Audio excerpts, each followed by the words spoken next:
12 destinations travelers might want to avoid in 2018 inches. Tourism backlash has been in full effect over the last 12 months, with several destinations announcing they'd had enough of foreign visitors flooding their streets or disrupting their fragile ecosystems. Unsurprisingly, this has posed a dilemma for mindful travelers planning their next vacation.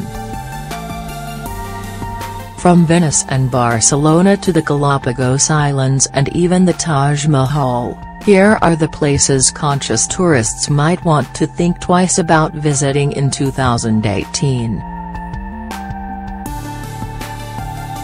In 2017, the infrastructure of Scotland's largest island creaked under the pressure as thousands of tourists in coaches and cars plied its narrow lanes, making a beeline for the remote fairy pools at Glenbrittle, the iconic sunset spot at Elgol and the rocky Old Man of Storr, with traffic snarl-ups an inevitable result.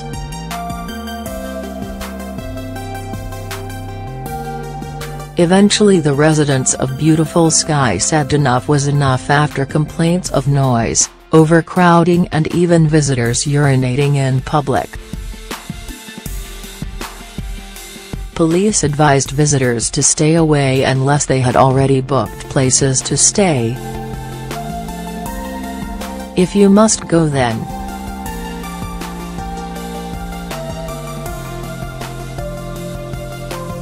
Visit outside the summer season, when tourist numbers drop and iconic sites can be explored without having to battle crowds. Alternatively,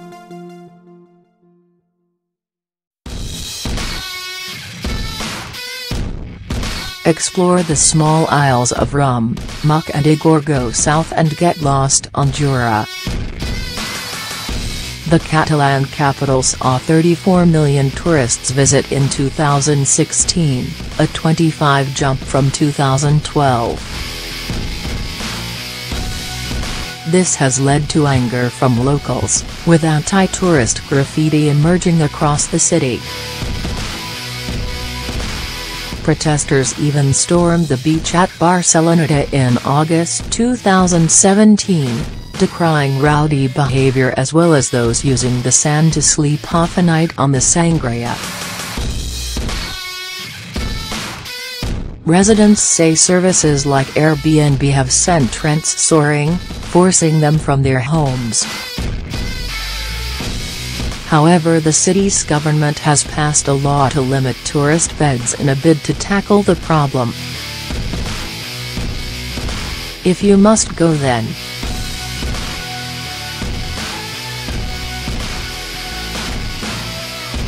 Remember, there's more to Barcelona than walking along Las Ramblas. Alternatively,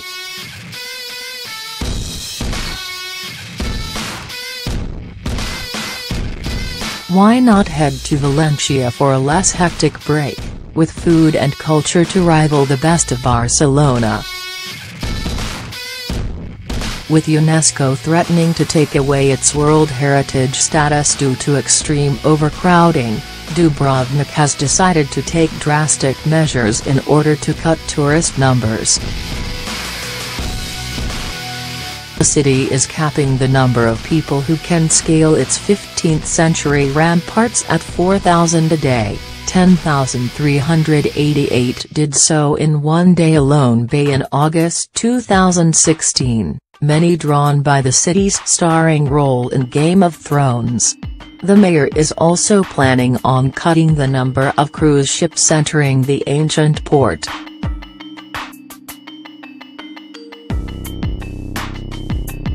Nearly 800,000 people disembarked from cruise liners in 2016, most staying for just 3 hours. If you must go then.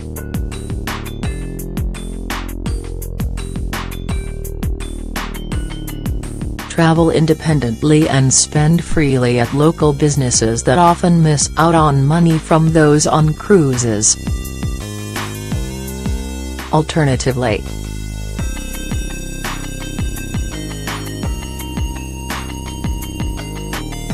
stay in nearby Cavtat, which has a picturesque old town and empty beaches, perfect for escaping the crowds.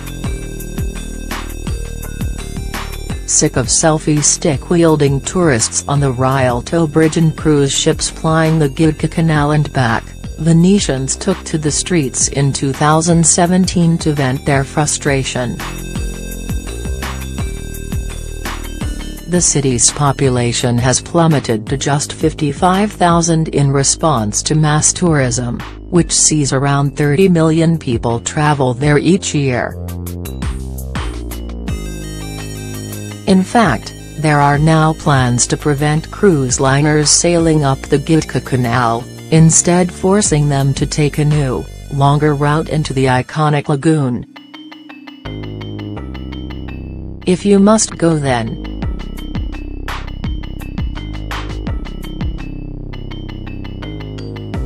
Put down the selfie stick and try to explore quiet backwaters. Also, try to dine in local restaurants and bars rather than the major tourist hotspots. Alternatively,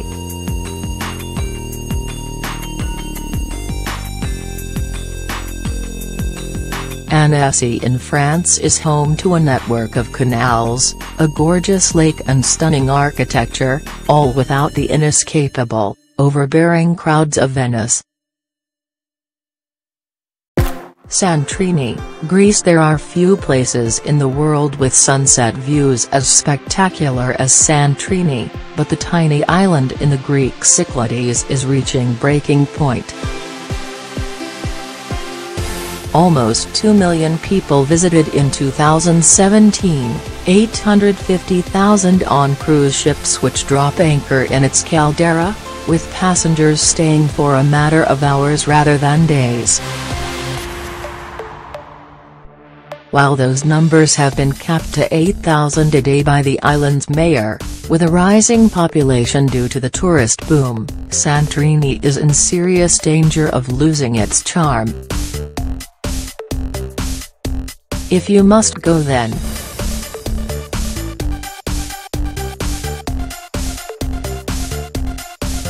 Stay at a local B&B and avoid the ethically dubious donkey rides which take tourists up and down to the harbour.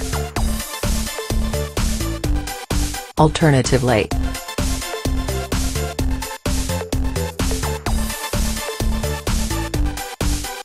Naxos is within the same group of islands as Santorini, with rugged hills and beautiful beaches. Patmos, in the Dodecanese, is also a worthy, peaceful alternative, with excellent beaches and restaurants. Although it operates a high-value, low-impact tourism policy and charges visitors $200 or $250 per day depending on the time of year, with a $40 surcharge for groups of 2 or single travelers, there are increasing worries about how tourism is affecting the tiny Himalayan kingdom of Bhutan. Locals have cited concerns about the environmental impact on its fragile ecosystem, as well as an over-reliance on foreign visitors. If you must go then.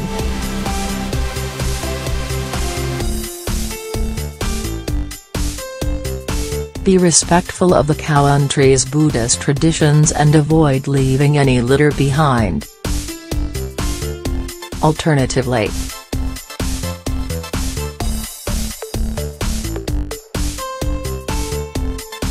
the neighbouring Indian state of Arunachal Pradesh has ancient Buddhist monasteries and stunning mountains to explore, without the same hefty daily fee.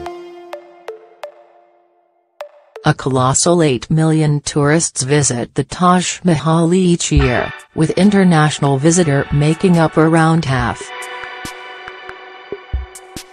The result is a chaotic experience, with crowds jostling to get into the grounds of the world's most iconic mausoleum.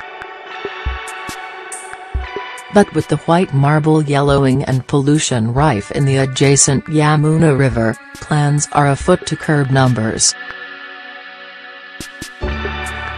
Authorities are considering limiting the amount of 40 rupee, around 60 cents, discounted fee tickets currently being offered to domestic visitors to 40,000 a day. However, international tourists, who are charged a far steeper 1,000 rupees, $15, will still be able to come in their droves. If you must go then, arrive at dawn.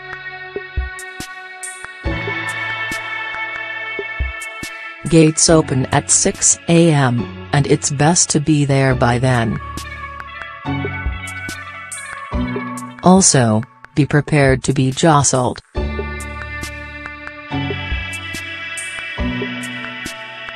Alternatively,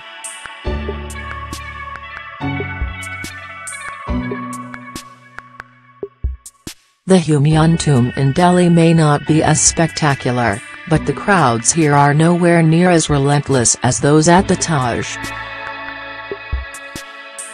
Local Sherpas have long complained that a boom in numbers is causing dangerous overcrowding on the world's highest mountain above sea level.